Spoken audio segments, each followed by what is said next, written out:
Salvete omnes, lignum maniacos. Estamos en otro nuevo audio de Lignum en Roma. Esta vez nos vamos a ir lejos, lejos de lo que yo normalmente hablo, que es República, Principado. Me gusta más llamarlo Principado que Alto Imperio, aunque bueno, al final los nombres es lo de menos si sabemos a lo que nos estamos refiriendo, ¿no?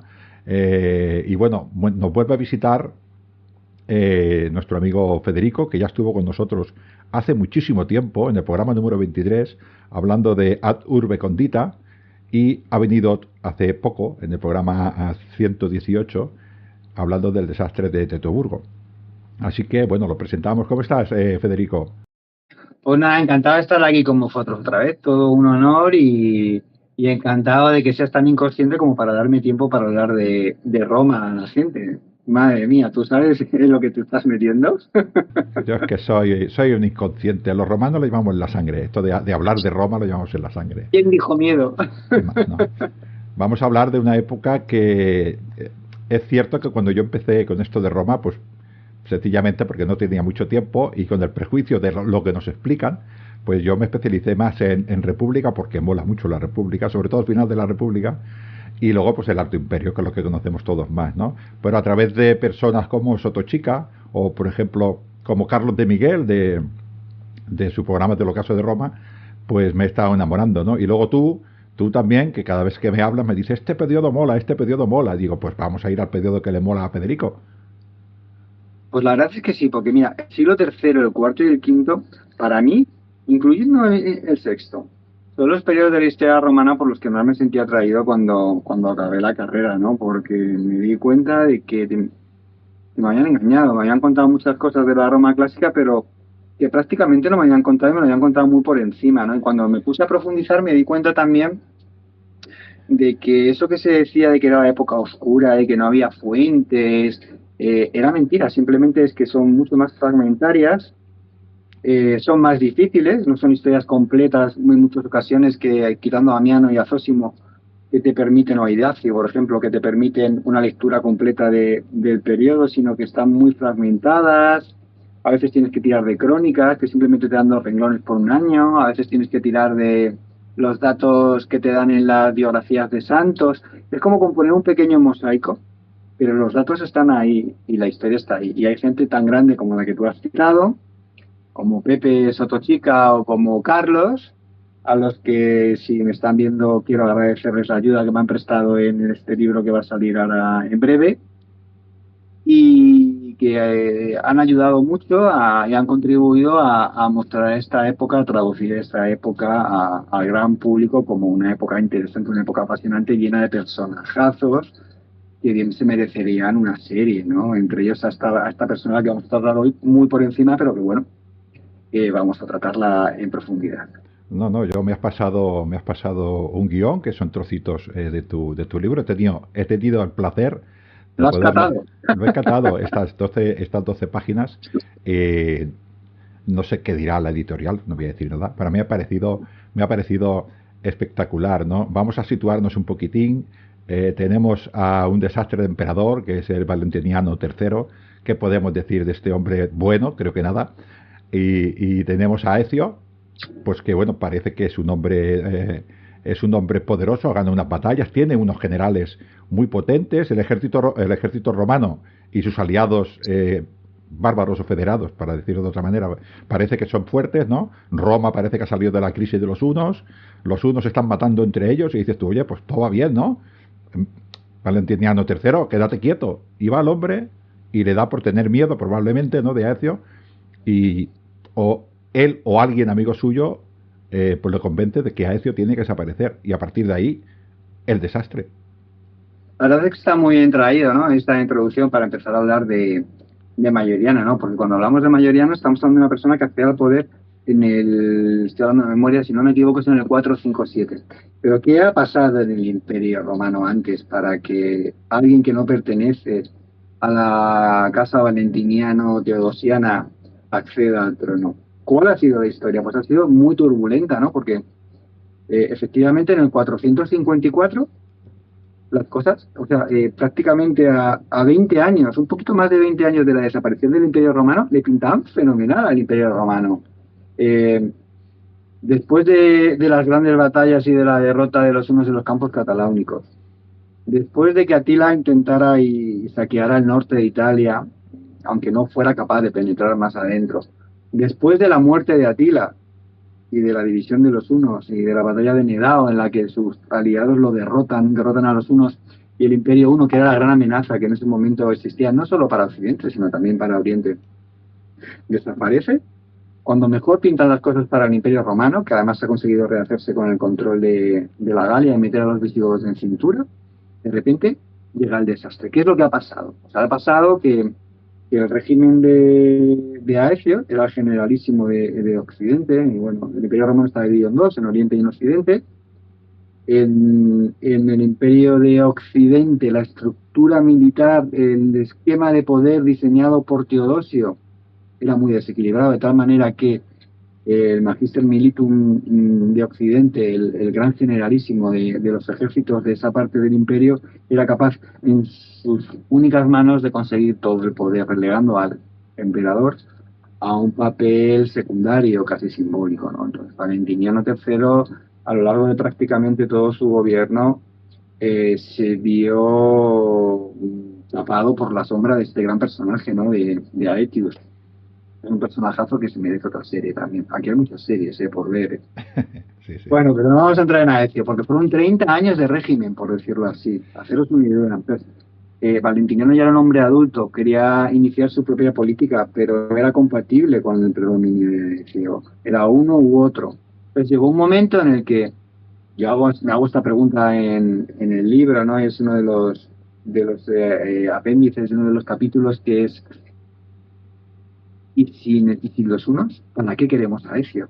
Es decir, una vez que había desaparecido ese gran problema, esa gran amenaza que pendía sobre el futuro del Imperio Romano Occidente, ¿para qué necesitaban realmente a Aecio? Se hacen esa pregunta y se dan cuenta de que tal vez, erróneamente respondido, por cierto, podían vivir perfectamente y tener un futuro bajo el liderazgo de Valentiniano III sin necesidad de este generalísimo, ¿no? Entonces, entre un cortesano y Valentiniano III, a traición, citándole a la corte con un vano pretexto, lo asesinan. El propio emperador asesina a su siervo. Se corta, creo que hay una fuente en la antigüedad, no me acuerdo ahora de quién, porque estoy hablando de memoria, que dice que con ese puñal, empuñado con su mano izquierda, se cortó la mano derecha. Valentiniano a matar con sus propias manos a Aecio, ¿no? Y a gran parte de los colaboradores que crecieron a su amparo. Algunos de sus hombres también cayeron con él. Es cierto, yo no sé para qué querían a Ezio, pero lo que sí que es cierto que creo que Valentiniano III estuvo 30 años, una cosa así, en el mando, pero fue siempre, Sí, como dices tú, un emperador débil, ¿no? Augusto, nos vamos a ir muy atrás, Augusto sabía que el emperador tenía que tener el poder del ejército para poder mantenerse, y aquí no sucedía esto. El poder del ejército lo tenía otro hombre, ¿no? Mataron a Ezio, creo que fue Petronio, ¿no? También de la corte. Bueno, fue toda instancia de Petronio Máximo, pero realmente es otro personaje bastante siniestro que va a salir a relucir en este relato. Pero realmente fue quien movió los hilos. Sí, Realmente la mano asesina, parece increíble, pero fue así, fue la del propio emperador Valentino III y un cortesano, quiero recordar, no me acuerdo ahora si era Olimpio o... ahora me memoria durante un cortesano, una de las personas principales que había en la corte, y entre los dos pues acabaron con él, ¿no? y como todo en la historia rima y se repite, se cargaron a Estilicón y dos telediarios después cayó Roma por Alarico, se portó relativamente bien Alarico, y pues dos telediarios después, pues cayó Roma por Genserico. No aprendemos. Y llegó el desastre total. ¿Qué pasa? Que se generó un vacío de poder. A esas alturas del imperio, estos grandes generalísimos eran señores de la guerra, entendámoslo, es decir, generaban vínculos de dependencia con sus soldados.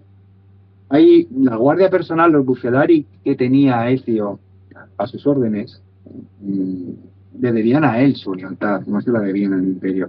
Cuando él desaparece, Valentiniano III, temeroso de la venganza de estos bufetari, estos unos godos, los transfiere a su guardia personal, de la guardia personal de Aecio, que está muerto, los transfiere a la guardia personal del emperador y los pone bajo el mando de un joven y prometedor oficial, del que vamos a hablar en muy breve, que se llama Maioriano. Dentro de ese cuerpo de Bucelari hay dos oficiales. Uno de ellos es el yerno de Aecio, que curiosamente nunca hay, que se llaman Optila y Trasutila, ¿vale? Estas dos personas van a ser utilizadas por un personaje muy ambicioso que se llama Petronio Máximo, miembro de la familia más ilustre del momento en la Roma de Occidente, que ya es mucho decir porque fue una de las clases sociales más privilegiadas que hay en toda la historia de la humanidad por el nivel de riqueza tan exageradamente alto que fueron capaces de acumular, que se llamaba Petronio Máximo. Petronio Máximo sabía que con Aecio su carrera había llegado al máximo, ya no tenía posibilidades de promoción, con lo que instigó para que Valentiniano y su cortesano acabaran con él. Pero el problema fue que una vez acabado con Aecio, ni Valentiniano ni este cortesano accedieron a sus peticiones de más poder y se dio cuenta que también le sobraba. ¿Cómo se los quitó de en medio? Pues a través de estos dos oficiales de la antigua guardia de Aecio, de Optila y de Trasutila. Entonces Valentiniano III estaba, unos meses después de la muerte de Aecio, estaba practicando en el campo de Marte, estaba a tiro con arco, pues se sacaron sus espadas sin ningún tipo de problema y acabaron con Valentiniano III, que no se lo esperaba directamente. Esto generó un vacío de poder impresionante, que aunque se trató de llenar nombrando emperador a Petronio Máximo, no se consiguió. ¿Por qué? Porque se generó un desequilibrio internacional, en el equilibrio internacional que hasta ese momento había existido entre vándalos y el Imperio Romano de Occidente. Se dio el pretexto perfecto a Genserico, que es una de las personalidades más brillantes que hay en el siglo V, para invadir Italia y saquear Roma, que fue lo que pasó en el 455. Que estamos hablando, quizás, parece un poquitín antes de todo esto, de la muerte de Aecio y tal, tenemos a los godos, o a muchos godos, prácticamente aliados de Roma. Haciendo el ejército romano aquí en la Galia, para que nos entendiéramos, en el norte, y los alemanes también quietos allí en Nórico. Bueno, bien. En el sur, los vándalos, pues no están belicosos, están con sus intereses, pero hay una cierta paz. Hay un tratado ¿sí? que es en 442. El trigo. En que se reconoce la situación de facto y a cambio los vándalos acceden a seguir enviando trigo y cierta cantidad de dinero a Occidente que permite al régimen sobrevivir sin los ingresos de una parte del imperio que era fundamental, como era África. Y muere este hombre y todo esto se rompe. Es lo que dices tú. Es que el equilibrio internacional se rompe. Los godos ya quieren su parte y los vándalos dicen, esto ya es otra vez. Además es que los vándalos no podían dejar pasar esto. Claro. Porque los vándalos tenían un acuerdo matrimonial con el Imperio Romano Occidente. Es increíble que ahora ya la familia imperial romana emparenta con los bárbaros. La familia imperial romana, la Valentiniano-Teodosiana, a través de la hija de Valentiniano III y Licinia Eudoxia, tuvieron dos hijas, pues a través de una de ellas que se llamaba también Eudoxia, no Eudoxia con X, sino Eudoxia con C, se trama el matrimonio entre la heredera del Imperio Romano y el heredero de los vándalos. Se pacta ese matrimonio. ¿Qué sucede? Y a la muerte, al asesinato de Valentiniano III, este acuerdo se rompe, porque Petronio Máximo determina que él se va a casar con la viuda de Valentiniano III, Eudoxia, y su hijo se va a casar con la hija de Valentiniano III, para asumir ese plus de legitimidad que aquello le daba de acuerdo al entroncar con la dinastía teodosiana. Así que bueno, a ver, alguna fuente dice que la emperatriz, la Augusta, no se resigna a ese papel y llama en su ayuda a los vándalos. Es alguna fuente cristiana, que no es muy justo decirlo, porque realmente Genserico no necesitaba en absoluto ningún tipo de pretexto para invadir una Roma que sabía que en ese momento estaba indefensa, ¿no? Olía sangre. Olía sangre y fue muy grave, porque hablamos mucho del saqueo de Roma en el 410 por parte de Alarico, pero se habla mucho menos de ese saqueo del 455, y hay una diferencia bastante notable entre uno y otro. En el 410 Roma es saqueada, en el 455 también. Hay cierto pacto en los dos saqueos que evitó violencias innecesarias y destrucciones innecesarias. Sin embargo, En el 410 el saqueo de Roma se produce por un pueblo que se mueve en carretas, que todas sus propiedades las tienen carretas porque los godos eran un pueblo sin tierra, eran un pueblo nómada, ¿m? Que tenían que meter lo que se quedaban en carretas y luego seguir su camino, como pasó de hecho durante 3 días. Y los vándalos son un reino, son un estado que tiene una poderosísima flota, que puede hacer viajes de ida y vuelta, y se quedan durante 14 días a conciencia la capital. La despojan prácticamente de todo. La dejan sumida en tal estado de pobreza. Petrone Máximo es incapaz de defenderlo, además muere linchado por la población cuando se dan cuenta de que lo que pretende es huir de Roma y dejarles a su suerte. La deja en tal estado de pobreza que su sucesor, del que ahora hablaremos un poquito muy rápido, Avito, no tiene dinero para pagar a sus tropas, se ve obligado a fundir las estatuas, las pocas cosas de metal que quedaban en la capital para hacer vellón, para hacer moneda de bajo valor y poder pagar a los bárbaros, a los godos y al ejército de la Galia que le acompañaba y que le respaldaba en el trono, ¿no? Para que os hagáis una idea del estado de impotencia al que se lanza a la ciudad en menos de 1 año y medio. Sí, además, ahora has dicho tú Habito, ¿no? Que es el que va para peor, para peor deshonra, por decirlo de alguna manera, no lo elige el Senado romano, lo elige los godos. Los godos. Era el Los godos. sueño de Adalico. Realmente al final, muchos años atrás, al final, lo que pretendían los godos no era destruir el Imperio Romano No, en ningún momento. El Imperio Romano no lo destruyen los godos. El Imperio Romano muere por homicidio involuntario porque muchas de las personas que luchan contra Roma, lo único que pretenden es mejorar su posición en ese esquema, en ese estado de cosas. Pero llega un momento en el que esa lucha acaba siendo tan violenta que acaban destruyendo el marco en el que pretenden vivir, ¿no? Y esto pasa en este caso. Es paradójico que al final sea en una corte goda donde se decida quién va a ser el emperador de Roma, ¿no? Era el gran sueño de Alarico lo cumple Teodorico II, ¿no? Que era el rey que en ese momento había en, sí, este es había el, en la corte visigoda, ¿no? sí, Avito además era un hombre que era un aristócrata galorromano con unos contactos sociales envidiables. De hecho era el suegro de Sidonio Apolinar, el famoso diplomático, político y poeta del siglo V, ¿no? Romano.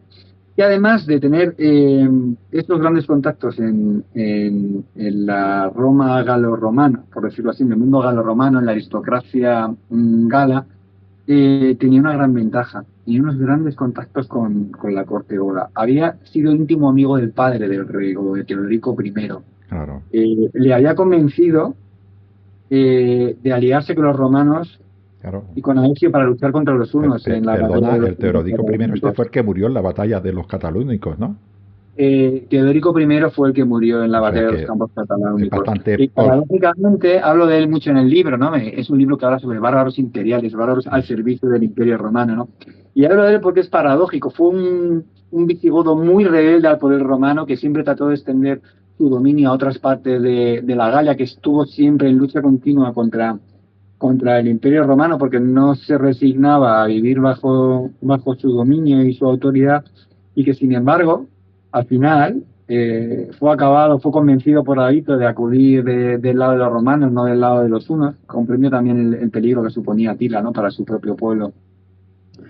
Y murió en batalla defendiendo la causa romana y la Sí, suya propia, ¿no? Frente a los hunos, ¿no? pues esto es lo curioso lo que te digo, o sea, acabamos de tomar Roma por Alarico y 2 reyes después creo que es, uno lucha a favor de Roma contra los hunos y 2 reyes después creo que es, uno de los godos pone ya al emperador. Es que es algo impensable, ¿no? Ah, Es increíble. es increíble, ¿no? Bueno, pues este hábito es declarado por los godos y, claro, los romanos, como dices tú, como ya no les quedaba nada, dices, pues vas a ser tú el emperador, ¿qué vamos a hacer? Si Se además vienes de planta un imperio. Se planta en Roma. Tengamos en cuenta que, fíjate, el Imperio Romano a esas alturas ya no estaba dividido entre Oriente y Occidente. De facto, el Imperio de Occidente estaba dividido por sus aristocracias, Sí, entre la aristocracia italiana y el ejército de Italia, y la aristocracia gala y el ejército galo-romano, y los visigodos, los burgundios, claro. los alamanes. Entonces, el juego político se empezaba a complicar de una manera enorme, ¿sabes? Y empezaban a separarse porque empezaban a tener intereses distintos. Los galorromanos, amenazados por una serie de tribus que además estaban obligados a convivir con otra serie de tribus, no tenían nada que ver con la problemática que hasta ese momento tenían los italianos, cuyo único peligro les podía venir de las incursiones vándalas del sur, ¿no? Y poco a poco se van separando, incluso van acaparando en función de un emperador u otro los puestos en la corte, ¿no? Es decir, partimos de esta situación, se planta en Roma y se planta con una parte del ejército galo-romano y con tropas godas. Eso no gusta en Roma, para empezar, a pesar de que Avito era un hombre con mucho mérito, una cultura increíble, un talante estupendo, no gusta en absoluto que alguien que es galo, a quien ni siquiera consideran italiano, aparezca por allí, poniendo altos cargos de origen galo, no italiano, y encima rodeado de bárbaros, rodeado de godos. No gusta para nada, ¿no? Y el colmo, Ricimero y Mayoriano, que son los que en Italia tienen en ese momento el poder, quiero recordar que Mayoriano ya en aquel momento era el comes domesticorum. Sí, es curioso lo de Mayoriano porque creo que estaba defenestrado, ¿no? Perdona, a Mayoriano le habían echado a la corte. Y la misma... A Mayoriano no le echaron de la corte, Mayoriano se fue de la corte. Ah, se fue, pensaba que lo habían echado. III trató de casarle con su hija, con su otra hija, con Placidia, vale. Y Aecio lo vetó. Aecio quería que esa hija... fue Aecio, vale. Gaudencio, ¿vale? Porque era, Valeriano, Mayoriano se enfadó. Sí. Valeriano, hablando de la que es Valeria, de nuestro famoso libro, ¿no? De la novela. Sí. Se enfadó y durante un tiempo se retiró de la política. Cuando Aecio muere, Valentiniano III lo recupera como comes domesticorum, como jefe de la su guardia personal, y luego pasa con ese cargo con Petronio Máximo y llega a Avito, que habían sido además compañeros bajo el paraguas de Aecio, bajo ese régimen, surgieron todos los personajes de los que vamos a hablar: Ricimero, Avito, Mayoriano, Egidio, Nepociano, Marcelino, todos estos personajes de los que vamos a hablar ahora. Nos encontramos, como dices tú, se crían a los pechos de este gran hombre, ¿no? De Aetius. Nos encontramos a Avito, que está intentando un poquitín controlar la situación con estos hombres que no le hace mucha gracia, pero los godos, evidentemente, en ese momento. Los godos, evidentemente, no van a regalar el imperio porque quieren algo buscan, ¿no? Y como dices tú, Genserico ve sangre y sí que asalta Roma, pero asalta Roma, se queda con las Baleares, se queda con Sicilia, se queda con Libia, con toda la África romana que todavía queda en manos de los romanos, con toda la riqueza, y además se lleva a lo que quedaba de la casa imperial valentiniana teodosiana. Se lleva a la esposa de Valentiniano, se lleva a sus dos hijas, se lleva a Gaudencio, que es el hijo de Aecio, y parece que es una cosa muy baladí, pero era importante porque Aecio era un hombre muy rico, tenía media Italia bajo su propiedad. Entonces, al tener a su hijo, él podía reclamar propiedades en Italia, paradójicamente.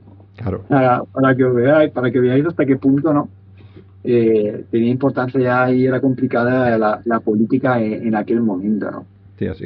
Petronio Máximo dura 2 meses, creo, o 3, no dura más.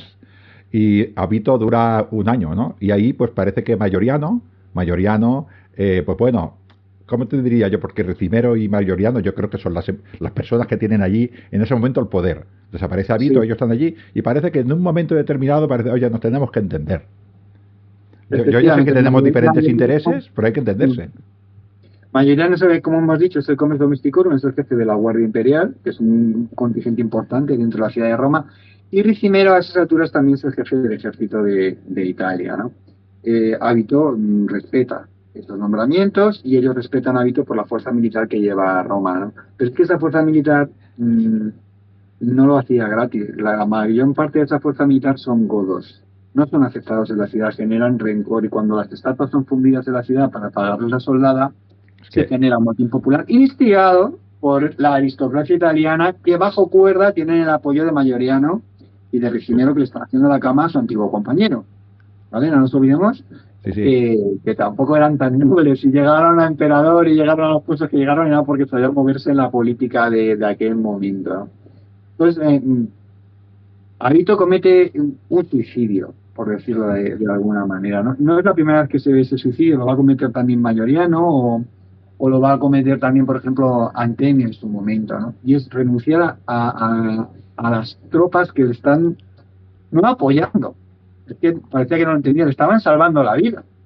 Entonces, dado que molestaban en la ciudad, dado que había que pagarla si no había dinero, dado que ya no sabía cómo mantenerlas, las manda a los godos de vuelta a la Galia, a Es que, Aquitania. es que igual, igual no podía pagarlas ya. Cuidado, porque Efectivamente, y estamos quemando estatuas, me están mirando mal, la gente ya guardaría las estatuas debajo de a saber de dónde, y ya no tengo oro, y se van, pues claro, evidentemente se fueron, y, y este en hombre, Italia, a esas alturas, sin el apoyo de la aristocracia italiana, era claro, imposible gobernar. Te voy a decir por qué. Una sola familia, los ingresos de una sola familia de esta aristocracia senatorial podían mantener el importe, con el dinero que ingresaban, no con su riqueza, con el dinero que ingresaban un año, se podían mantener 2, 3 legiones durante 2 o 3 años. claro. Imagínate qué riqueza tenían. Al año lo que ingresaban ellos. Además, lo has dicho antes de así un poquitín como si nada, los de los bucellari. Los bucellares eran ejércitos privados de estas élites, italianas o cualquier otra élite, que se podían al servicio del imperio, pero eran ejércitos privados. O sea, no es Sí, que podían pagar, es que pagaban. efectivamente. Así que así llegamos, ¿no? Entonces, Avito se ve obligado al final, por la presión popular y la presión militar de sus antiguos compañeros, a retirarse al norte. Es derrotado militarmente por Mayorino el Cimero, que realmente no es una derrota de dos personas contra otra, es la derrota del ejército de la Galia por parte del ejército de Italia. Están luchando los dos únicos ejércitos que quedan ahora mismo en Occidente entre sí. Sí, No lo olvidemos. Esto es un continuo de sangre, o sea, es decir, estamos desde el principios del siglo IV viendo este espectáculo, como diferentes partes del imperio se enfrentan entre sí y las propias fuerzas militares se van disolviendo por la propia división y atomización que se va sufriendo dentro del imperio. sí, sí. Además, añade a esto de que mm, 30 o 40 años antes se abandona directamente Britania, la dejan totalmente abandonada y en el 406, 407 perdemos Roma pierde la mayor parte de la península ibérica también. Y mientras Sí, todo tanto esto nos se estamos debió también, peleando los galos y los itálicos, ojo, ¿eh? efectivamente, todo eso se debió a que fue un poquito culpa de Stilicón, sinceramente, porque Sí, es un periodo en el que el imperio se centra tanto en salvar el centro del imperio, en salvar la mitad sur de la Galia e Italia, que va abandonando la periferia. Y la periferia, a medida que se va abandonando, va buscando soluciones para sobrevivir. Dígase Bagauda, dígase usurpación, dígase, pues eso, separación buscarse directa la del vida. Sí, sí, yo veo a las élites estas galas en esta época rememorando aquel reino galo que tuvieron 70 años antes, ¿no? Y qué les supuso eso del tétrico, ¿no? Y compañía, ¿no? Y póstumo. Lo que les supuso fue sobrevivir a las invasiones francas y sajonas, por esto, ¿no? Y quizás ahora tendría la misma tendencia. Vosotros os estéis llevando recursos a Italia y nos estáis dejando abandonados. Yo tengo justo a un lado, tengo a Britania que las habéis abandonado y al sur tengo a Hispania que también la habéis abandonado. Me vais a abandonar a mí también. Al final es una lucha de supervivencia, lo que dices tú. No querían otra cosa, querían sobrevivir. Efectivamente, además los grandes usurpadores del siglo IV y V, de principios del V en Occidente, vienen casi todos de Britania o de la Galia. Estoy pensando en Magno Máximo, en época de Teodosio, estoy pensando en Magnencio en época de Constancio II, estoy pensando en el propio Constantino III en época de Honorio, ya en pleno siglo V. Todos vienen de Britania y rápidamente se hacen con el control de Occidente prácticamente sin oposición, porque es que en Britania, en la Galia y en Hispania necesitaban a alguien que se preocupara de sus problemas. ¿Por qué? Porque Italia estaba absorta, embelesada en sí misma. El centro estaba descuidando a la periferia y la periferia pues se quedaba por aludida. A veces intentaba usurpar el poder dentro de la propia Italia, pero normalmente lo que buscaban eran soluciones locales, a nivel local, para prevenir y Sí. paliar ese tipo de invasiones, ese vacío de poder que se generaba Por, continuamente, ¿no? sí, por aquí, por Cataluña. Bueno, por Tarragona se hace una abogada para intentar gobernarse ellos mismos, que al final abandonados. Yo no creo que tuvieran ninguna intención tampoco de. Pero es que estaban abandonados y se tenían que gestionar ellos mismos. Es que este es el desastre. Y mientras tanto, tenemos a los dos ejércitos que quedan peleándose por sí mismos. Tenemos a dos personas importantes como Mayoriano y Ricimero, pues un poquitín a ver quién coge el poder, ¿no? Habito este parece que huye como puede, creo que le perdonan la vida y lo hacen algún cargo eclesiástico, pero después también muere en extrañas circunstancias. Lo que dices tú, Sí, ya vi de un poquito el suicidio, mano de Ricimero, porque eso de que te muera la gente en extrañas circunstancias era su este es especialidad, ¿no? En Ricimero. el navío Ricimero y es así, tal. ¿eh? Ricimero es así. Yo creo que está en la sombra de todo, Ricimero, ¿eh? Sí, sí, Ricimero es el gran Maquiavelo del siglo V romano. Ahí, buena palabra, esta me ha gustado, me ha gustado. Es el Eh, gran Maquiavelo. pues Bueno, ese, pues nada, llegamos a que tenemos ya a Víctor convertido en obispo y después en santo de la iglesia cristiana porque pasa a otro mundo. Y bueno, se quedan con el poder Mayoriano y Ricimero, ¿no? Y el equipo de generales y de antiguos y compañeros no, ¿y qué te de iba a Aécio. decir? Que nunca ha pasado. Y el ejército, después de un éxito militar, puso otro emperador. Esto nunca había pasado. En este caso es Mayoriano. Claro.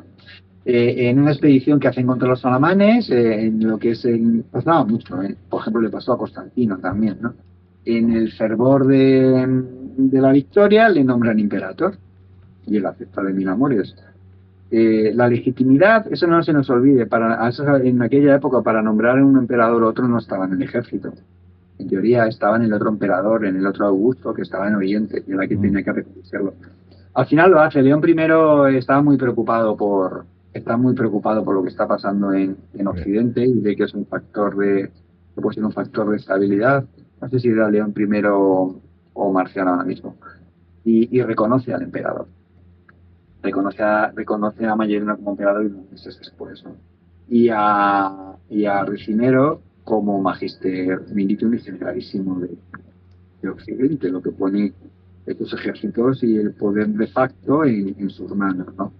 Tema, Mayoriano no se resigna en ningún momento a ser un pelele en manos de su antiguo compañero, todo lo no. contrario. Tiene una política propia, tiene su propio programa y entra bastante en contra y en contradicción con el enfoque que tiene Ricimero, ¿no? El Ricimero, por lo menos con los años, da la sensación de que el enfoque político que tenía era el de la mera supervivencia y el de vivir Que no es en un puesto poco. de dirección hasta el fin de sus días, cosa que consigue.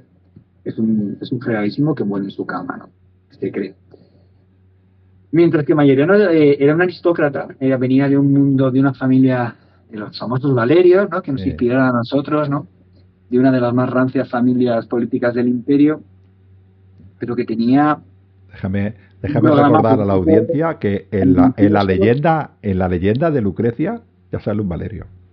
Sale un Valerio. ¿Y dónde no sale un Valerio? Si están Eh, en el reino de la República y están hasta el final, prácticamente hasta el siglo o sea, XIII, que se está De Rancia volendo es que no, no había nada más que esto ya. cuando empiezas a descargar salen Valerios por todos lados. No me extraña que nos inspiraban para la novela, ¿no? Para la Roma de la Gens Valeria, si algún oyente nos está escuchando, nos está viendo y no sabe de qué estamos hablando, ¿no?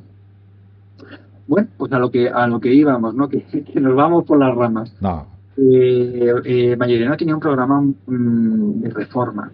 Quería devolver el antiguo esplendor al Imperio Romano, por esto yo lo llamo la última esperanza. Hay historiadores que te hacen compartir ese papel, tanto con Avito, que también tenía esa idea, como con un emperador posterior que impuso Oriente, que se llamaba Antenio. También lo intentó, ¿no? Los tres lo intentaron. El Imperio Romano no se rindió ni desapareció. Se murió pataleando, se murió peleando, se murió luchando, se murió mordiendo a sus enemigos. Pero no se resignó a un papel secundario en ningún momento, ¿no? Y a una decadencia y a languidecer pacíficamente, ¿no?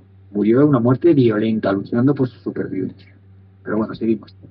sí, tenemos a Una Mayoriano. de las bases que él quería poner lo comprendía además, curiosamente, como aristócrata, era que el Imperio Romano, aparte del tema militar en el que vamos a hablar ahora, necesitaba unas profundas reformas económicas y sociales. Emprendió un amplio y ambicioso programa de reformas que implicaban una mayor implicación de la aristocracia senatorial romana en los gastos del imperio, que les daba una posición tan privilegiada, ¿no? Y además es que era totalmente lógico, lo que no fue lógico fue que ellos no supieran verlo. Pero bueno, lo pagarían caro después. En Oriente sí lo vieron.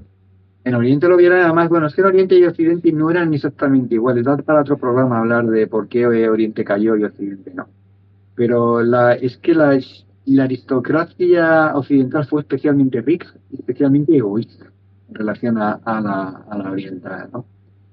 Quería, aparte de cambiar esas bases fiscales, quería impedir que los propios romanos fagocitaran su patrimonio cultural y artístico. Lo estaban empleando para hacer cal. O sea, estaban arrancando las losas de los edificios de mármol, estaban echando las estatuas a los hornos para fabricar cal o reutilizando los materiales en Yo otros fui, edificios. permíteme un inciso, yo fui a Roma hace poco y algunos de los guías nos explicaban eso. Cuando nos hablaban del ciclo 4 nos decían, esta casa se hizo con trozos de otra cosa, esta casa se hizo con trozos de otra cosa, y es lo que dices tú. Y estaban deshaciendo el patrimonio para, bueno, pues para reciclarlo en este caso, ¿no? Y como dices tú, mayoría nos dijo, a ver, que somos romanos, vamos a mantener algo, ¿no? Al menos, seamos serios, tú. Y como dices tú, algunas cosas sencillamente las picaban para auténticas joyas para hacer, pues bueno, en muros. Y esto, pues bueno, este Claro, hombre, era plata. Y los grandes monumentos de la antigua Roma, pues en esos últimos 20 o 30 años estaban siendo fagocitados literalmente, ¿no? Me tocó escribir para hablar de historia de Roma antigua, mi página, por cierto, de la que no hemos hablado, un par de artículos de la Roma en el siglo sexto y la Roma en el siglo décimo, la Roma medieval, y analizar la evolución, ¿no? Urbana de la ciudad en esos siglos, y te sorprende ver cómo son los propios romanos los que van fagocitando su patrimonio arqueológico, ¿no? Supongo que no lo valoraban de esa manera, no tenían la sensibilidad que tenemos ahora, y eran materiales que estaban allí, eran gratis, eran baratos. ¿Para qué necesitaban ir a una cantera y transportar de una manera costosa los materiales de más lejos? Estaban ahí a mano, ¿no? Esto no solo pasó en Roma, pasó en casi todas las ciudades de Europa occidental, ¿no? Pero bueno, volviendo a ello, también trató de frenar Mayoriano en su programa político la sangría que suponían las ordenaciones forzosas. Había ordenaciones forzosas o muy tempranas en la iglesia, ¿no? En fin, trató de restaurar la flota para poder hacer frente al fenómeno de la piratería vándala, que era una preocupación enorme en Italia y algo que no supo ver la aristocracia romana cuando mandó a carajo los pactos con los vándalos. Que los vándalos, si pasaban un papel de atacantes, lo primero que tenían enfrente era Italia, era Sicilia, era Cerdeña, eran las costas, sí, eran sí. totalmente vulnerables, ¿no? Volvió a poner en vigor la novela, las novelas eran leyes, de Valentiniano III que permitía a los ciudadanos armarse para poder defenderse de estas incursiones piráticas. Y ya una vez que puso, y transfirió, muy importante, todo el patrimonio imperial, que era inmenso, que era enorme, lo transfirió al patrimonio del Estado. Y Lo con ha esos reve- ingresos que entró en la hacienda pública, contrató a un inmenso ejército de bárbaros, porque los soldados romanos de verdad cada vez eran más escasos a base de guerras civiles y a base de hacer frente a las amenazas externas, que andaban vagando por Panonia y demás, y los contrató para poner en orden en la Galia. Y fue a lo que se dedicó. Allí tiene a su favor a un personaje que es otro bárbaro imperial del que yo me ocupo en mi libro, que está próximo a salir, En defensa de Roma. Bárbaros imperiales, bárbaros al servicio del imperio durante el siglo IV y V, no lo olvidéis, con la esfera de los libros, que se llamaba Escidio. Los historiadores dudan de si este hombre era realmente romano o era un bárbaro imperial con origen franco. ¿Por qué dudan? Porque estos mundos están a estas alturas tan mezclados sí, que este hombre puede ser el magister militum de las fuerzas romanas en la Galia y puede ser por nombramiento de los soldados francos, rey de los francos. Es rey de los francos salios durante 8 años. Pues, era ya tal el número de bárbaros que había en el ejército romano que la palabra franco equivalía a soldado en aquella época. Y ya no saben los historiadores, no sabemos qué hacer si decidirnos si realmente es que era medio franco y los francos lo votaron como rey, sí. o realmente es que era romano y como general de una fuerza compuesta fundamentalmente por francos, los propios francos decidieron darle el título máximo que había en su pueblo, que era el de rey, ¿no? El de rex, y nombrarlo rex. El Es, caso es que es un producto típico de frontera, de la tierra del límite, de mestizaje, de esa mezcla que hay ahí en esa parte de Francia, en el Rin, en el norte de Francia, que va a dar lugar, pasado el tiempo entre el siglo IV, V, VI, a una cosa que llamamos Edad Media. La Edad Media contemporánea en Europa occidental surge precisamente de esa mezcla, de lo bárbaro y de lo romano. sí, Es lo que va a claro. configurar luego la Edad Media europea, ¿no? Así que hace las reformas para conseguir pues, sus ingresos, sus recursos, plantea un ejército y dice, vamos a, en este caso sí, reconquistar, pues lo primero que tenemos más cercano es el norte de Italia y la Galia, que ahí teníamos, pues bueno, algunos galos díscolos y teníamos a los Ya, pues, burgundios. mientras Magnetino con una fuerza se va dirigiendo hacia el sur, rodeando un poquito el Mediterráneo para hacer frente a los godos, Sí, Egidio cae desde el norte, somete a los francos, porque claro, los francos también están divididos entre los francos salios, los rubipellarios, hay diferentes grupos, ¿no? Pone en orden a los diferentes grupos, pone en orden lo que quedaba del Limes en aquel entonces y desciende hacia el sur para coger en pinza a los godos que aprovechando el vacío de poder que se había generado desde la caída de Petrino Máximo y luego las concesiones que Hábito les tuvo que hacer, pues habían ido conquistando muchas ciudades en el sur de Francia, habían ido extendiendo su influencia también en Hispania, claro. pues se dirigen hacia allí y consiguen derrotar y infligir una derrota muy dura a los godos, a los visigodos, y devolverles al estado del foedus que se firmó del acuerdo que se firmaron los romanos en el 418. Fijaos el gran avance que supone para Roma volver a relegar a los visigodos a un papel muy anterior y que la verdad que firmó Valia con los romanos, creo que recordar que fue con el que luego fue Constancio III y Honorio, que relegaba a los godos a un papel totalmente accesorio de la voluntad de Rávena. Volvieron a hacer ejército de Roma, ¿no? No los que marcaban el destino, sino ejército de Roma. Esto Mayoriano lo hace relativamente rápido.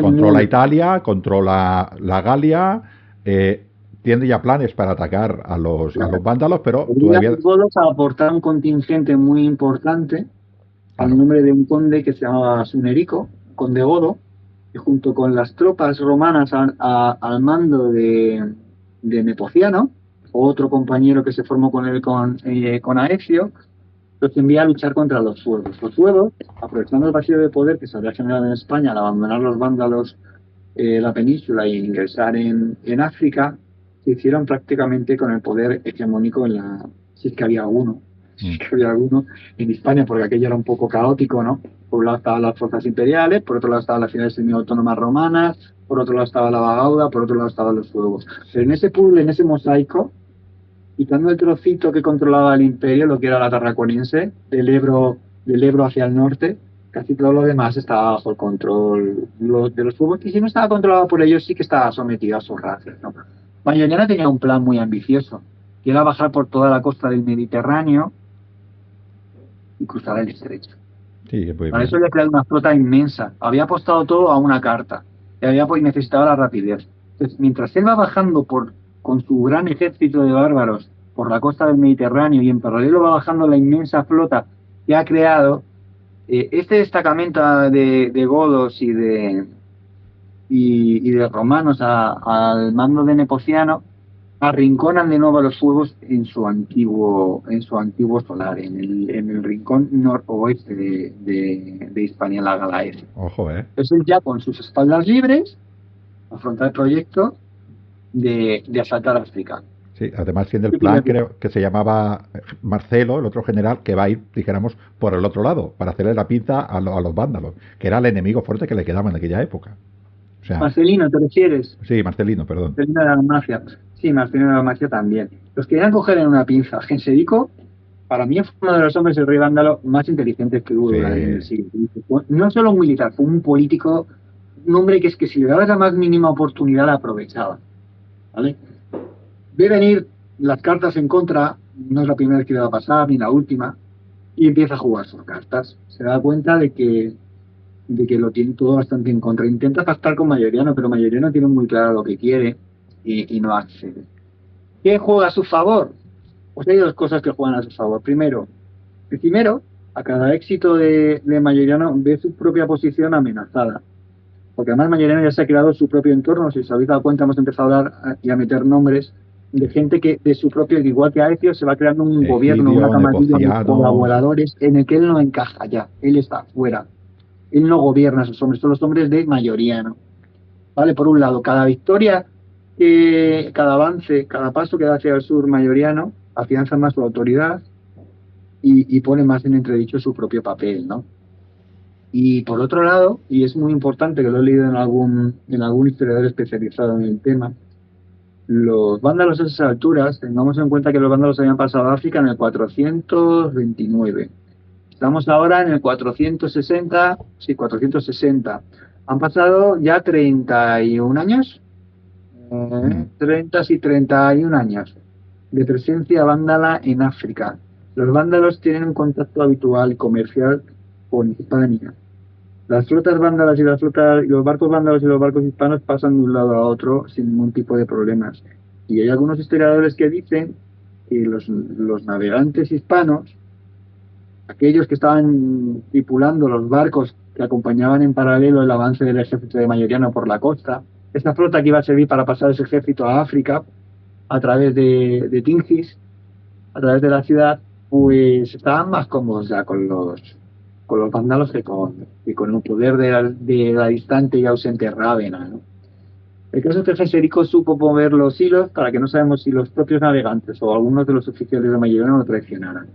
Y primero consigue capturar una parte de la flota y la otra parte de la flota la quema, la destruye a la altura de Santa Pola, en Elche. Sí.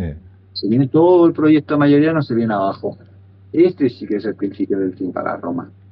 Sí, sí. Claro, queda desprovisto de ejército, queda desprovisto de dinero y le pasa un poquitín lo de Avito. O sea, se queda sin ejército, se queda sin tropas y está totalmente expuesto a sus enemigos, ¿no? Yo creo que aquí Genserico supo utilizar sus técnicas, probablemente, como dices tú, contactó con algún marinero hispano, pero yo creo que Ricimer lo echó una mano porque este es Maquiavelo. Estoy seguro, pero lo más grave es, y lo que no hemos explicado es, pero ¿por qué afán tenía Mayeriana de conquistar África? ¿Por qué ese afán de expulsar a los vándalos, no? Si de hecho el imperio había convivido con los vándalos durante entre el 42 y el 54, 12 años de paz, colaboración, entendimiento, pactos diplomáticos, alianzas matrimoniales. ¿Qué había pasado? Es muy sencillo. El futuro de Occidente no existía sin África incorporada al imperio. Claro. África, antes de ser ocupada por los vándalos, proporcionaba más de la mitad de los ingresos fiscales al imperio romano. El imperio romano, sin los ingresos de África, de su parte africana, estaba condenado a desaparecer. De hecho, desde el momento en el que aparecen los vándalos es cuando empiezan en África, es cuando empiezan los problemas graves para el gobierno, para el imperio en Occidente, porque de repente se ven estrangulados, de repente se ven impotentes en el plano económico. Esto es lo más grave. Sabían que sin África el imperio romano estaba condenado a desaparecer. Mayeriana lo entendió perfectamente, todos los gobernantes de Occidente lo entendieron, otra cosa es que pudieran hacer algo al respecto. Mayeriana lo intentó. Una vez que fracasó, ya solo le quedaba volverse. Tenía un ejército enorme detrás, pero no lo podía pagar si no conseguía los ingresos de África. Lo había jugado toda una carta, se había gastado todo el dinero que tenía, lo había liquidado todo en esa flota y en ese ejército que ahora no podía mantener. Entonces da la vuelta y vuelve hacia la Galia y comete otro incomprensible acto que tampoco entendemos ninguno. Al llegar a la Galia, estamos hablando de agosto creo que del 461, si no me equivoco, licencia a su gran ejército de bárbaros. Claro. Es que no lo podría pagar, Bueno, porque lo no podía eran pagar, pero hombres de leva, eran muchos de ellos mercenarios. eran mercenarios a esas alturas. Entonces, estaba firmando su condena de muerte. Se había quedado indefenso, estaba desprotegido. Ya no había nadie que respaldara su autoridad con sus espadas. ¿Qué hizo? Pues, primero, pues muy fácil, envió un simple destacamento de parte de sus fuerzas al encuentro de Mayoriano, donde estuvo, acusado de su fracaso, lo humillaron durante varios días, lo torturaron y lo ejecutaron. Hay alguna fuente que dice que murió por paludismo, pero es falso. Fue humillado, torturado y ejecutado. Por ejemplo, el prisionero se quedó como único señor de lo que quedaba del Imperio Occidente. Pero también con eso se firmó la sentencia de muerte del Imperio Sí, Romano, porque no tiene una política pues muy otro títere. No, no, además, lo has dicho tú ahora, Federico, no consiguió Roma, no consiguió África y no podía subsistir. O sea, era imposible sin África. estamos hablando, para que las personas un poquitín lo entiendan, ¿no? A Roma tenía las legiones todas en el Limes, las tenía todas en el Rin, las tenía todas en el Danubio. Estoy hablando del Alto Imperio y del Bajo Imperio, ¿eh? En el Rin, en el Danubio y evidentemente con los sasánidas y los partos, ¿no? En África solo tenía dos legiones. Una era la tercera Augusta, en Túnez, por lo rico que era Túnez, y toda su zona de alrededor, la antigua Cartago, y la otra la tenía en Egipto, que era la segunda Traiana Fortis, que era para controlar el trigo. Esta, la de Egipto, pues se mantuvo en el Imperio Romano de Oriente. El de Occidente tenía África. Si los vándalos cortaban el grifo, Roma no podía subsistir. Y fue lo que sucedió. Se quedó sin ese grifo. No sé, Ricimero, si fue miedo, que igual tuvo miedo a morir él. Y dijo, pues para morir yo que muera Mayoriano. No lo sé, ¿no? Pero como dices tú, es un suicidio. Si yo no consigo África, es un suicidio. Y fue lo que sucedió. ¿Qué duró Roma? 20 años.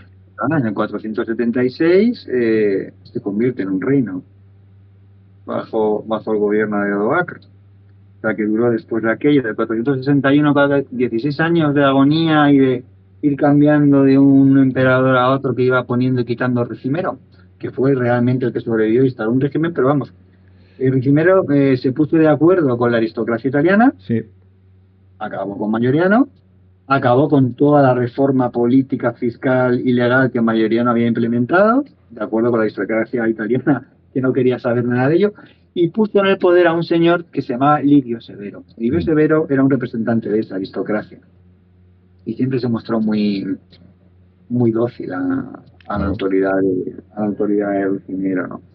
Bueno, hay historiadores que dicen que llegó otra esperanza, ¿no? Después, que se intentó de nuevo con Antemio.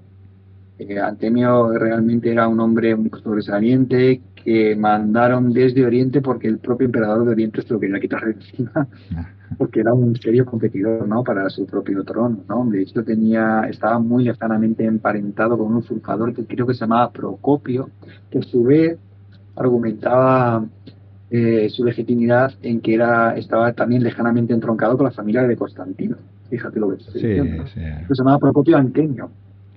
Aquí hay Bueno, Antemio vino con una fuerza militar muy potente de Oriente y no le quedó más remedio en Italia y a Ricimero que reconocer esa fuerza, ¿no? Si hubiera tenido otra opción, en Livio Severo ya había muerto, si hubiera tenido otra opción, muerto o había sido muerto, no sabemos, porque como la ciencia forense en aquella época pues no estaba muy desarrollada, hay un montón de muertes que a mí me intrigan muchísimo, que van para escribir un libro en aquella época, que son la más de oportunas, pero que nunca sabemos si fueron naturales o precipitadas, ¿no? Y nada, tuvieron que reconocer el gobierno de Antemio. No duró mucho el acuerdo, porque bueno, a pesar de que incluso Ricimero se casó con la hija de Antemio, acabaron fatal porque Ricimero intentó envenenarlo, Antemio se enteró intentó envenenar a través del Magistro Officiorum que era como el jefe de los espías, ¿no? El jefe de la administración también de Antemio, que se llamaba Romano. No sé cómo, no se sabe, no sabemos cómo se enteró. Y se montó una mini guerra civil, se tuvieron que entender durante unos meses, pero al final acabaron malamente. Ricimero le llamaba despreciativamente Graeculus, y Antemio decía que qué triste que haya casado a su hija con un hombre con tan poca ropa encima, como si fuera un bárbaro que fuera vestido con 4 pieles, ¿no? Sí. Acabaron una terrible guerra civil. Roma, que ganó como siempre Ricimero. Roma fue asediada de nuevo, defendida solo por los funcionarios y los pocos fieles y los ciudadanos que le quedaban a Roma, quedó reducida a escombros.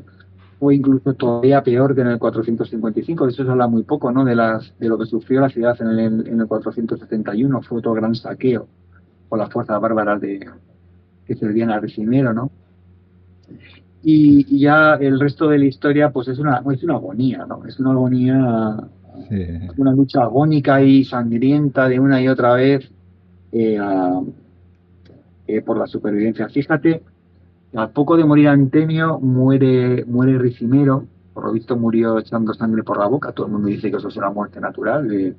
Es natural que si te envenenas que te mueres. Las fuentes dicen eso, pero claro, si te envenenas es perfectamente natural que te mueras, no de un cáncer, que también, que puedes morir echando sangre por la boca perfectamente de esa manera, ¿no? Pero bueno, no sé por qué las fuentes aceptaron de común acuerdo en aquella época que había muerto de una muerte natural, ¿no? Pero bueno, una vez que muere él lleva ya un régimen asentado. Pensemos que gracias al acuerdo que tenía con la aristocracia italiana, llevaban el poder desde el 57, Y, con Atenas, 57-58, se muere en el 71-72, pues fíjate, ¿no? Le dio tiempo a instaurar un régimen, de hecho muere, sí, nadie lo mata, que sepamos, y si lo mataron ya fue de viejo también, y le sucede su sobrino Undovado. Undovado es un príncipe burgundio, pero fíjate ya el nivel de deterioro que sufre el imperio, a donde han llegado las cosas, que este hombre en el 473 ya lo ve todo tan mal, ve ya que realmente es el generalísimo de 4 ruinas, que decide que es mejor renunciar a todo, dejar todas sus dignidades, sus propiedades, todo, abandonarlo todo, irse a sus tierras burgundias y luchar por ser el rey de su tierra, porque era un príncipe y tenía que luchar contra su hermano para conseguir el título.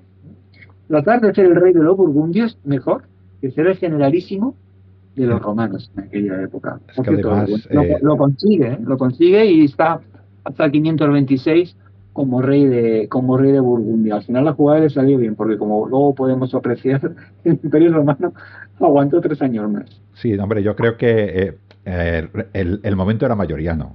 El momento era mayoriano. Es la última Y esperanza. Genserico, pues lo logró pues con sus artes.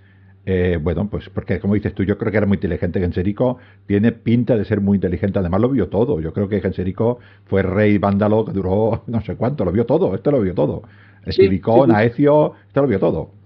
Creo que no vio la Sí, caída de claro, Roma por unos Federico, años. escucha la memoria, no recuerdo si murió en el 75, 76, justo coincidiendo con la desaparición del imperio prácticamente. Sí, sí, pero eso no vio la caída, pero que estaba allí, ¿no? Yo creo que parecía un tío inteligente porque, como dices tú, estabilizó el reino vándalo bueno, pues hasta que no llegó el gran Belisario, aquello estuvo allí, bueno, sin que nadie lo tocara, ¿no? La Renovatio Imperi, ¿no? Am, pero bueno, Mayoriano yo creo que era el hombre, porque además no solamente hace como los grandes reformadores, Diocleciano, Augusto, son gente que, por ejemplo, el mismo Mario, el mismo Camilo, ya mira de lo que estoy hablando, no solamente hacen el aporte militar a la República que está en peligro o al Imperio, sino que también hacen sus campañas militares. Aureliano, que es un hombre que está también un poco desconocido, también hace un poco lo mismo, con lo cual estamos hablando que son gente que Restituto de Orbis. claro, son gente que hace sus reformas y además tiene éxitos militares, ¿no? Y bueno, pues como dices tú, ya no había hombres en esta Roma occidental que se dieran cuenta de que iban al suicidio. Seguramente, como dices tú, estas élites italianas tenían tal cantidad de dinero que es que ni lo veían, igual vivían en otro mundo. O sea, ellos vivirían en su mundo y no sabrían el dinero que tenían. Ves a contar, digo, tengo que estar contando todo el año. Es que no sabrían ni el dinero que tenían, ¿no? Y por eso estaban tan separadas de esto, ¿no? Porque es que yo me encuentro un tío como Mayoriano, soy una persona de la élite con un poco de cabeza y dice, llévate a todos mis buquelari, cárgate a estos porque si Roma se vuelve a hacer grande, yo tendré todavía más dinero. Efectivamente. Al final, a Roma acabaron asesinándole a aquellos que pretendían mejorar su posición egoístamente dentro del marco que ofrecía, ¿no? Al final fue lo que pasó, ¿no? Fue un homicidio involuntario, por decirlo así. Además, conociendo Roma, ya sabes que cuando hablamos de una persona de la élite, esta persona que tiene mucho dinero lleva encima a un montón también de personas que viven para él. Así que cuando él dice, cuando tose, 20.000 o 30.000 personas le pasan de un pañuelo. Y todas estas personas dependen de él. Estamos hablando de 20.000, 30.000 o 100.000, porque con tanto dinero, con lo cual, cuando 5, 10 o 12 de estas personas te abandonan, pues te abandona igual media Italia. Entendamos esto también, que a veces parece que son 4 élites, ¿no? Y todos los que vivían de ellos también te abandonaban, ¿no? Efectivamente, había una familia, por ejemplo, como era la de los Anicia. Los Anicia tenían prácticamente un porcentaje elevadísimo de todos los cargos más elevados del Imperio Occidental musulmano, sobre todo en Italia. Al final lo que acabó pasando es que se convirtió en una aristocracia cada vez más local. El Imperio Romano fue cada vez menos un imperio, un globalizado, y se convirtió en una suma de intereses locales que se iban migajando unos de otros en el momento en el que sus intereses se veían enfrentados o que directamente no coincidían. Yo, yo te hago una pregunta. ¿Tú crees que una persona de Mérita Augusta o una persona de Tarraco, cuando dijeron va a caer Roma, cayó, decían, bueno, pero ahora vendrán y nos volverán a conquistar, o sea, vendrá otro mayoriano y volveremos a hacer el imperio. Yo creo que eso lo creerían, porque no, ¿cómo podía caer Roma, no? O el imperio romano en sí. A esas alturas ya, fíjate, los bárbaros empezaron a dar problemas en España a partir del 409. Estamos en el Sí, 476. Habían sí, pasado ya 70 años en los que España había sido convertida de una de las provincias más pacíficas y ricas del imperio, sí, en la que casi nunca pasaba nada, ¿no? O sea, ya había pasado a ser pues, eh, un caos dominado por la anarquía, por jefes locales, en los que la autoridad y cierto orden no pasaba poquitos metros más allá de las murallas de una ciudad, es decir, era un poquito la ley del más fuerte. Entonces, en ese momento, por ejemplo, en Mérida, que has puesto el ejemplo de la ciudad en la que yo nací, que tanto amo, yo creo que estaban más preocupados, a lo mejor, de que una banda de bandas cruzara el Guadiana y los asaltara, y de protegerse con las murallas que había restaurado el obispo en aquel momento, que en el futuro de un imperio que hacía tantos años que no se preocupaba de ellos, sí, bueno, que realmente ellos culturalmente se seguían sintiendo romanos y se siguieron sintiendo romanos mucho tiempo. Pero una cosa es sentirte romano y otra cosa es estar ligado políticamente a un Estado. Y ya no bueno, existía. Desde hacía mucho tiempo había perdido la periferia. Se había centrado tanto en salvar el centro que lo que acabó consiguiendo es perderlo todo. claro, no, Y esto fue en gran parte culpa de Estiligón, lo tengo que decir. Pero fue así, ¿no? Pues se estílico, centró tanto sí, sí, en eso, en tratar de extender su autoridad a Oriente. Perdió tantos esfuerzos y tanto tiempo en eso, en momentos sí, muy no, críticos, y que trajo tantas unidades militares del Limes en momentos también muy críticos. Dejó a tantas zonas claves del imperio a su merced, y luego ya fue muy difícil de reconstruir. Las cosas cambiaron. El Limes, al que has hecho referencia, después de los años 20, 30, a pesar de la labor de reconstrucción que se hace en el ejército romano, ya no se reconstruye de la misma manera. Ya el Limes en aquella época, de los años 30, 40, 50, es una zona que, aunque en teoría está bajo la autoridad romana y el dominio romano, en la práctica ya no es así. Esa zona la están defendiendo sus nuevos dueños, que son francos, que son alamanes, que son muchos tipos de cosas distintas, ¿vale? Y que están defendiendo esa zona en nombre de Roma, pero ya no lo están defendiendo como lo defendían las legiones, en cuarteles, con flotas que venían a abastecer desde Britania con grano, con nuevos reclutas, no. Son tribus armadas con estructuras protofeudales, con reyes, con señores de aldea, que defienden su tierra de otros bárbaros que pretenden cruzar el Rin e invadirles. Como pasa, de hecho, por ejemplo, cuando en el 409 se produce en 406 se produce la noche del 406 al 407, Nochevieja, se produce la gran invasión. sí, Las pocas fuerzas romanas que hay y los francos son los que enfrentan a los invasores realmente. Y el propio rey de los francos muere tratando de evitar que estos bárbaros entren en su tierra, porque ya es su tierra, ya no es la tierra del imperio, aunque ellos se sientan también sí. imperio. Realmente, de facto, son sus tierras. Esas ciudades tan grandes del Limes, como por ejemplo Colonia Agripina, Augusta Treverorum, todas esas ciudades llevan en manos de los francos mucho tiempo. Esto, quizás te he oído a ti, ahora no me acuerdo si he oído a ti, que los bárbaros que le llaman los romanos ya no eran tan bárbaros, eran muy romanos ya también. Que a Sí, veces, es que por eso eran tan peligrosos y viceversa, porque los otros que hay por aquella zona, un romano italiano de toda la vida con una larga lista de apellidos, no lo reconocería como tal romano. no, De hecho, diría, uff, qué señor más bárbaro, ¿no? Pues, es esa zona de frontera incierta, esa tierra de nadie, ese limes, donde se gesta esa mezcla en el que surge algo nuevo. Y es sí, algo nuevo al final en diferentes medidas, ¿no? En función de en cada sitio. Es lo que luego construye la Edad Media, la Alta Edad Media en Europa, ¿no?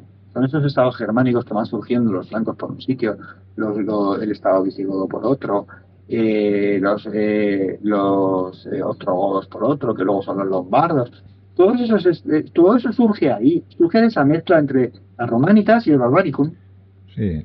Y de No, esas no, cositas hablo, y de esas cositas hablo en el libro, es otro de los temas. sí, no, yo siempre he defendido que Roma, en los limes, cuando ya empieza a mitad del Alto Imperio, ya no hace falta, época Adriano y Antonio Pío y tal, en el lime ya empieza a ver este mestizaje que dices tú. Quizás, Las zonas de frontera inevitablemente son así, pero fíjate, en aquella época todavía estaba muy claro dónde claro, empezaba una cosa y acababa la otra. Estaba muy claro, aunque hubiera ya bárbaros que conseguirían acceder a la ciudadanía romana. Estoy pensando, por ejemplo, en Arminio, en su hermano. sí, sí, pero Por esto eran ejemplo, casos hablando muy de, contados, sí. claro, eran casos contados, eran rehenes que se enviaban allí, pero cada uno estaba en su sitio, ¿vale? Del río para allá había bárbaros, que podían estar en mejores o en peores términos con Roma, y del río para el sur había romanos. Esto a partir del siglo III se va a carajo. Sí, sí, sí, la Y anarquía. cuanto más tiempo pasa, va a peor. Porque empiezan a surgir los foederati, empiezan a surgir los laeti, empiezan a surgir los gentiles, empiezan a surgir un montón de modalidades de integración entre lo romano y lo bárbaro, un montón de maneras, de una relación violenta que varía en función de la fuerza de cada parte y que tiene un Mm. montón de celdas jurídicas en las que ampararse, ¿sabes? De condiciones, que es fascinante. Es una mezcla increíble y la verdad es que eso fue lo que precisamente me impulsó, ¿no? A escribir, No, no, a hacer mucho. te veo emocionado porque es una época, además es riquísima, porque claro, cada vez que te vas a un trocito de frontera son pueblos diferentes y pues surgen realidades diferentes, aunque todos tienen Roma como aquella luz, ¿no? Como aquella cosa que Sí. nos une a todos, pero la vivimos de manera diferente, ¿no? Yo ya en la época, mirando, porque el ejército este, ya empiezan a aparecer cosas raras que le llaman numeri, no sé si te acuerdas, que no deja de ser no cosas tan grandes, pero sí, trocitos de un ejército bárbaro que los coloco en la frontera, me vas a defender, pero a tu manera y con tus líderes. Ya no Sí, y además, auxiliares. eso permanece durante todo el siglo IV, V también, pero es Sí, curioso porque lo que hacen es, lo tenemos en la notita Dignitatum. sí, Hay un montón de unidades y bueno, después de una gran derrota a un pueblo bárbaro, lo habitual era que se le impusiera entre las muchas obligaciones que tenían que tener esos bárbaros, es que una parte importante de su población masculina, sobre todo los jóvenes y los hombres en plenitud, pasaban a formar parte militarmente del ejército romano. ¿M? Del ejército romano, se les integraba dentro del ejército. Se creaban en muchos casos unidades nuevas que llevaban el nombre por ejemplo, en época de Honorio pasaba mucho. Honoriaki y luego el nombre de la tribu, ¿no? Luego, con el paso de los años, se los mandaba muy lejos de su sitio de origen para que no tuvieran la tentación de rebelarse, ¿no? Aislándolos en medio de un mar de gente extraña a ellos, ¿no? Y al final lo que acaba pasando es que perdían ese carácter tribal porque con los aportes de nuevos reclutas de la zona en la que eran destinados, sí, mantenían el nombre de suevos, por ejemplo, pero ya no era una unidad de suevos, ya era una unidad pues, de sí, ciudadanos romanos de aquella época que había tenido su origen en un contingente original de suevos, por ejemplo, por ejemplo, en sí. Britania era muy típico mandar alamanes, mandaban a los alamanes a Britania y los destinaban allí ahí aislados para que no dieran guerra y además protegieran la provincia, ¿no? Claro, y luego se mezclaban con locales Claro, o con claro. mismos Lo que pasa es romanos que o llega un romanas. momento, sobre todo a raíz de Adrianópolis, que para mí es el comienzo del declive, es el principio del fin, en el que esas relaciones cambian. Es decir, hasta ese momento los bárbaros son integrados en el ejército, dentro, disueltos, ¿vale? Mm, El ejército vale que se barbariza también, pero los bárbaros se romanizan, es decir, se crea algo nuevo, pero en el que lo romano es lo predominante. ¿Qué sucede a partir de Adrianópolis? Pues sucede que dos terceras partes del ejército de Oriente desaparecen. Imaginaos, militarmente, en un imperio que está limitando con los persas, lo que supone eso. El drama que supone eso. El marrón que le dejan a Teodosio, que le dicen, bueno, Teodosio, que ha muerto Valente, aquí en esta, que te encargues tú. Yo te voy a prestar unos soldaditos de aquí de Occidente, que tengo también mis problemas, porque están los unos liándola por todo el Barbaricum y está todo revuelto.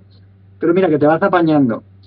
A Teodosio le cuesta 4 años obligar a los godos a firmar un pacto, no a rendirse, que no es lo mismo. ah, Ahí llega el gran cambio, que en ese momento los bárbaros, los godos, firman un pacto de igualdad con el imperio. Ya no son sus súbditos, son sus aliados.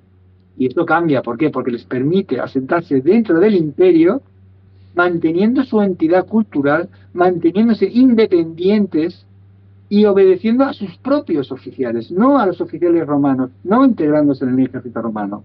Y esto es un ejemplo pésimo, que van a haber otras tribus que se van a dar cuenta que pueden estar en una situación lo suficientemente de fuerza, en esta relación de fuerza que siempre tiene el Barbaricum con las romanitas, como para imponerle al imperio estas condiciones ventajosas para ellos. Que hasta ese momento eran inéditas y nunca se habían visto. Además, y lo hacen.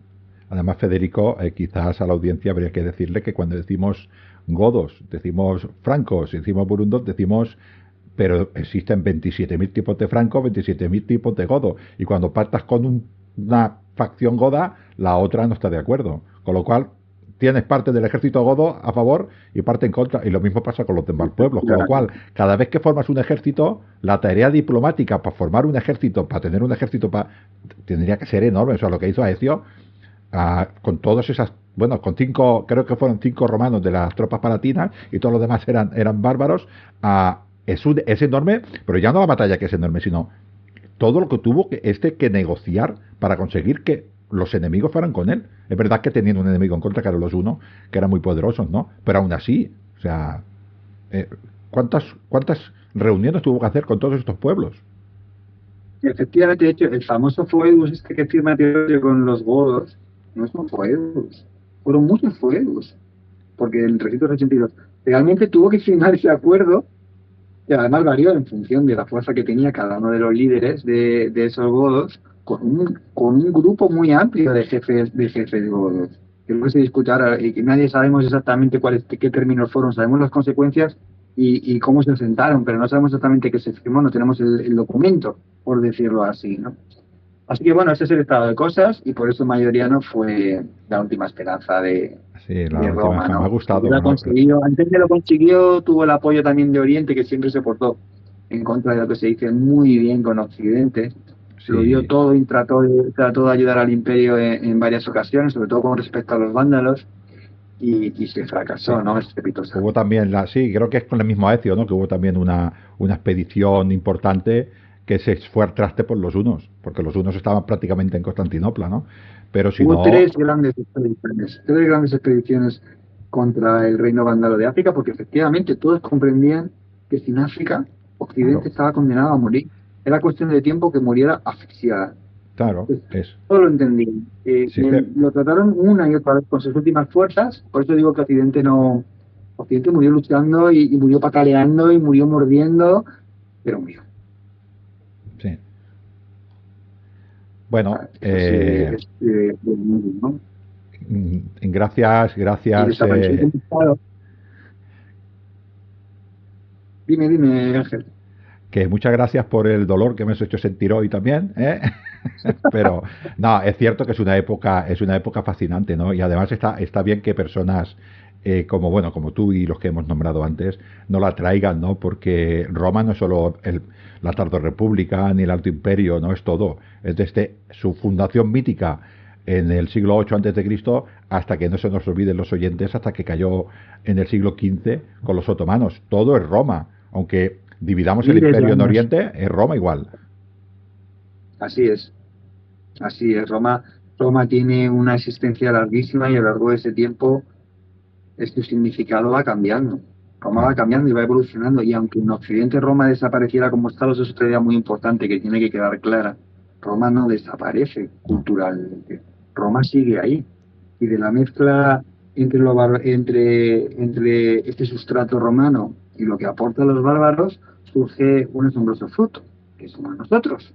Y aquí estamos. Yo me llamo Federico, un hombre godo.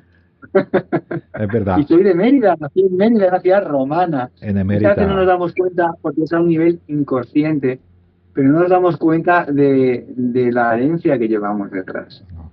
Es que has dicho que Roma sigue ahí, ¿no? Roma sigue aquí. Roma sigue entre nosotros. Somos romanos, de hecho, aunque algunos digan que no les gusta, somos romanos 2.0, 3.0, llámalo como quieras, y somos la mezcla más evolucionada porque hemos tenido muchos aportes a lo largo del tiempo, pero ese sustrato cultural que nos domina, es, a mi manera de ver, decirme que estoy equivocado, se puede discutir, lo podemos hablar en otros 20 programas con Paco Álvarez, a mi manera de ver, somos romanos en un tanto por cien dominante, muy dominante. Otro libro, y somos romanos de aquí. Claro. Y nos entendemos perfectamente y tenemos muchas cosas en común con un griego o con un turco, teniendo un mar enorme de por medio como el Mediterráneo. Por algo será. Pues sí. Pues bueno, creo que ha quedado claro. Mayoría no fue la última esperanza. Espero que pronto saques este libro. Ya te he dicho que yo he disfrutado de unas cuantas páginas y me parece excelente. Estas páginas ya me han parecido excelentes, pues imagínate las otras. Voy a decir un número de páginas, 500 que tengan, ¿no? Así que lo espero con Bueno, ansia. pues yo creo que sí, ya lo tenemos en imprenta. Para principios de marzo está preparada ya la publicación del libro. Acordados, en defensa de Roma, bárbaros al servicio del imperio durante el siglo IV y V, en el que el relato está enfocado, estos dos maravillosos siglos, está enfocado de estos amigos bárbaros imperiales que tenemos por aquí, que muchas veces dieron su vida al servicio de un imperio que en bastantes ocasiones no supo agradecerles ese servicio. Oh, a veces, sí, a veces Roma dice Mireia Gallego, tiene en su libro Servilia, la mujer que cambió la Sí, historia de claro, Roma, dice que Roma encantó. es como esa madre que devora a sus hijos con una sonrisa. Sí. Y A así mí, es, fíjate, me evoca también a la frase aquella ya más medieval de la época del Cid, ¿no? En la de qué gran vasallo para tan mal señor. también. Pues a veces, Yo viendo no creo las que, historias de hombres como, no sé, como Aecio, como uno de mis bárbaros imperiales, por ejemplo, como Fravita, por ejemplo, un godo que lo dio todo por el Imperio Romano y al final lo ejecutaron, ¿no? pero Por rollos esto, políticos, ¿no? Pues te das cuenta de que qué grandes vasallos para tan malos señores, ¿no? vamos a ir acabando, pero fíjate, estás hablando de bárbaros, pero es que familias de importantísimas como los Cornelio, en este caso la Ges Cornelia de la familia Escipión, Escipión el Africano murió fuera de su hogar. Hasta es desagradecido hasta con los suyos. Ojo, lo que estamos diciendo, ¿no? Así que imagínate con otro bueno, como muchos que tuvo, ¿no? Al final todos se consideraban romanos, ¿no? Ya te engañaré por otro lado, Federico, algún otro bárbaro Ya esperamos haremos. a que se publique el libro y si quieres vengo a hablar de él y hablamos de esos bárbaros imperiales, centramos el relato en ellos si quieres Pues, y hablamos un poquito de ellos. Te cuento un poquito sus vidas, sus trayectorias, hablamos de curiosidades y de cosas que estaban ahí y dispersas en pues las fuentes, pero perfecto. que nadie se había tomado el trabajo de juntarlas en un mosaico y de ofrecérselas a la gente en esa imagen única. Además, será por bárbaros desde el siglo III hasta el V. Anda que no hay bárbaros en el ejército romano.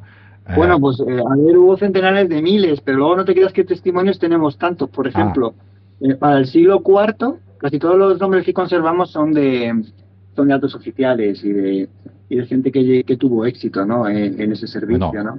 Del claro, siglo IV, por ejemplo, conservamos como 60 o 70 nombres, solo.